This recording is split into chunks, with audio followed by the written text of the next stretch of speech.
Hey folks, Jim Thomas here, Fitness Management and Consulting, and welcome to our channel today. I appreciate you all being here. And if you're new to the channel, if you're finding us that very first time, welcome. It's good to have you. And our topic for you today, it's 10 ways to increase gym sales performance. 10 ways to increase gym sales performance. It's a topic that everyone is always looking for. How do we get better at increasing new membership enrollments? Now, before we get into our topic today, just a quick reminder, my focus, my mission here in the channel is to bring as much information to as many people as I can across the globe. And the best way I can do that is when you choose to subscribe to the channel.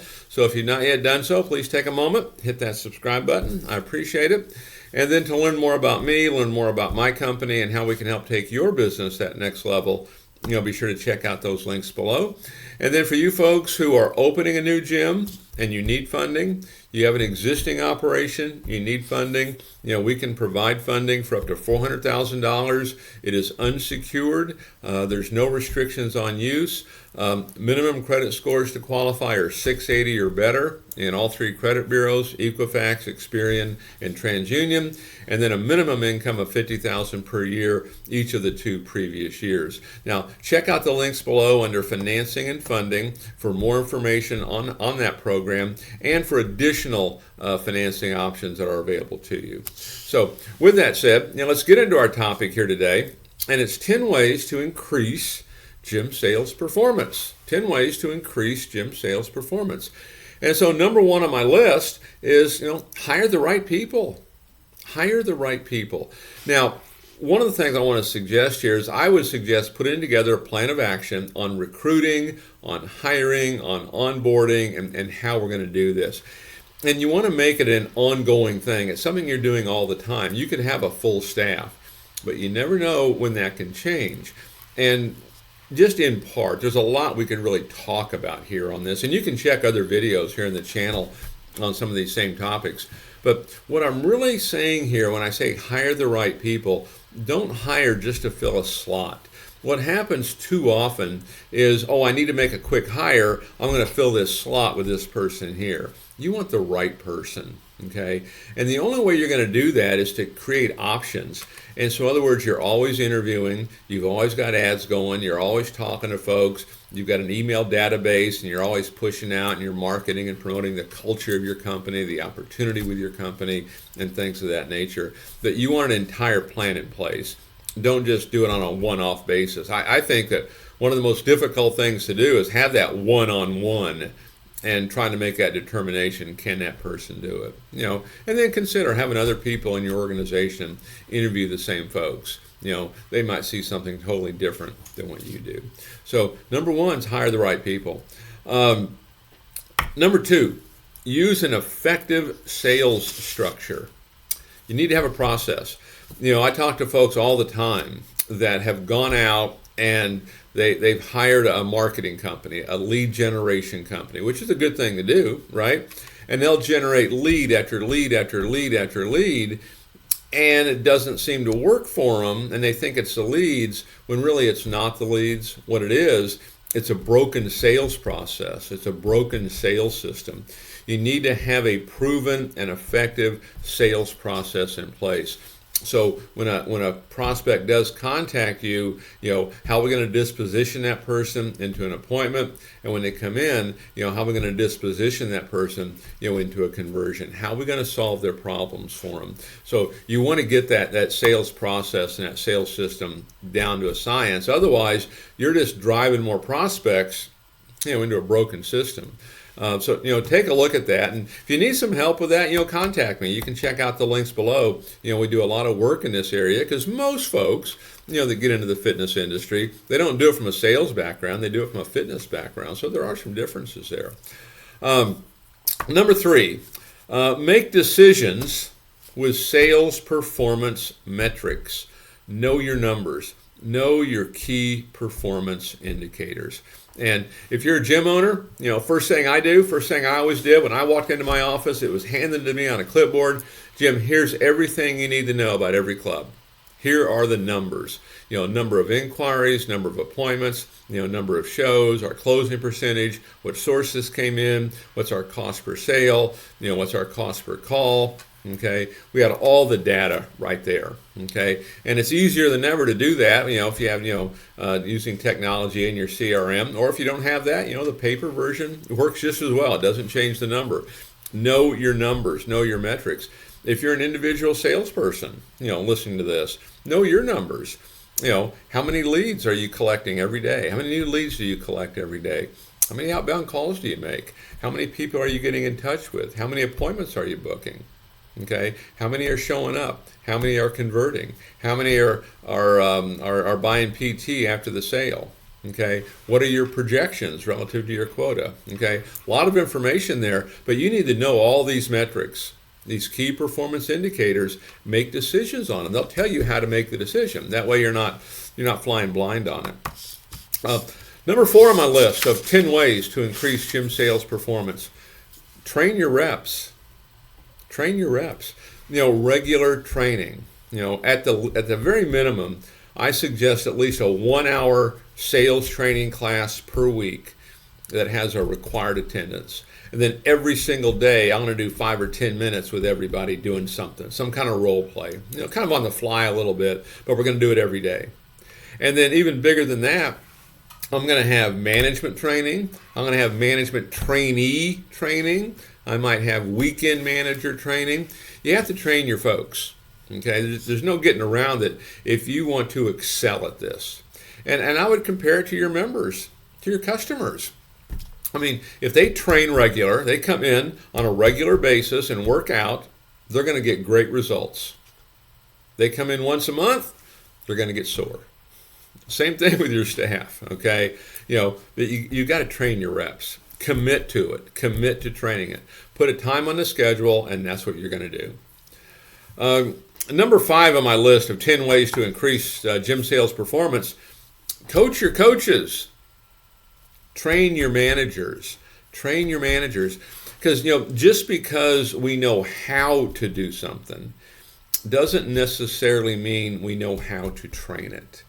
And so have training classes with your managers on how to train. You can use this channel. I know we have a lot of clubs that will use this channel as their training mechanism, okay, to do this. And I know a lot of times when we would do group trainings, okay, and we'd bring folks in, I'd bring my managers in to train on what they were best at, okay. And then we put, people in the club, they'd step up and they run the club for that period. But that manager is going to train what they're best at, because I want to see them train. I want them to get experience training and teaching others. Because, part of training and teaching others is having empathy, and it's having an understanding from where that person's coming from.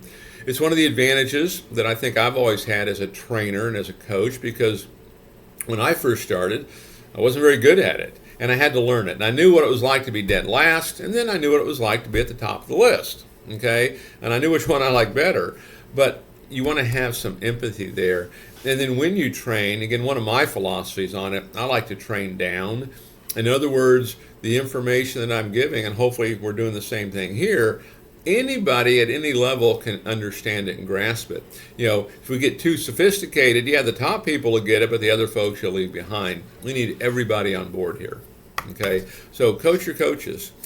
Number 6, evaluate your member experience. You want to improve gym sales performance. Evaluate your member experience. The member experience, this is the thing. Look at what are your attrition numbers? What is your percentage? How much are you losing every month? I talk to clubs frequently, losing 4% a month.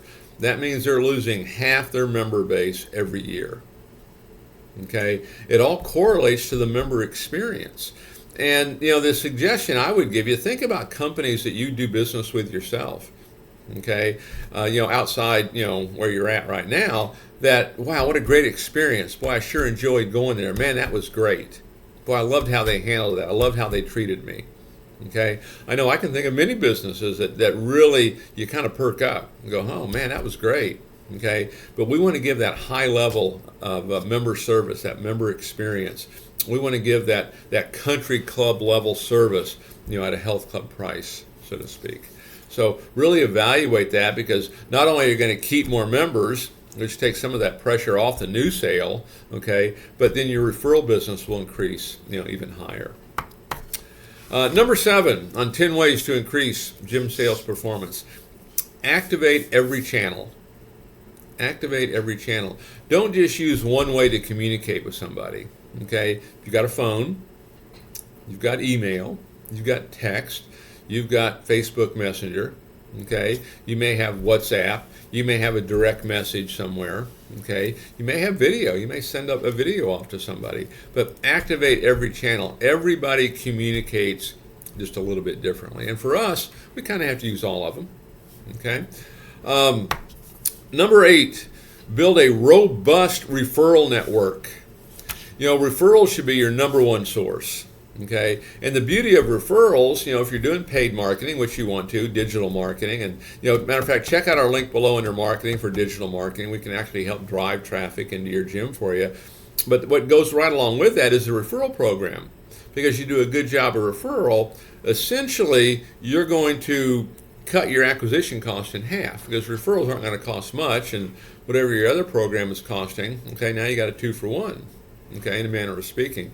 So you want a robust referral program, okay? Point of sale referrals, member referrals, email marketing. There's a lot of things you can do on this. But again, we're trying to provide solutions for folks. We're trying to solve problems for them, help them get a workout partner. One of the bigger mistakes I see on referral programs is we'll ask people, well, who do you know that wants to join? And really all you want these folks to do is bring in somebody. Just bring somebody in. Now, if they join, hey, we have a free gift for them, that kind of thing. But just bring your friends in, okay? But really work on getting a robust referral program. Number 9, and this is for owners, managers, put your people first. Put your staff first. Your staff, your people, this is your most valuable asset. This is your brand. Create a culture where people want to come to work for you. Create a benefit package where people want to come to work for you. And benefit package is not just insurance and time off. It could be flex work schedule, remote work schedule.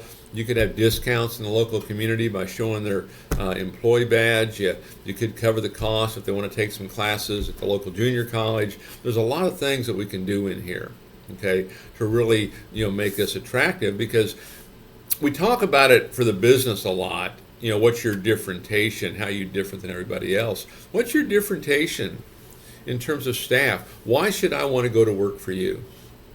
What makes you so different? What makes you so much better? Okay. And then number 10 on my list of 10 ways to increase gym sales performance. Stay hungry. Stay hungry. I think the biggest killer of business, the biggest killer of sales, is complacency.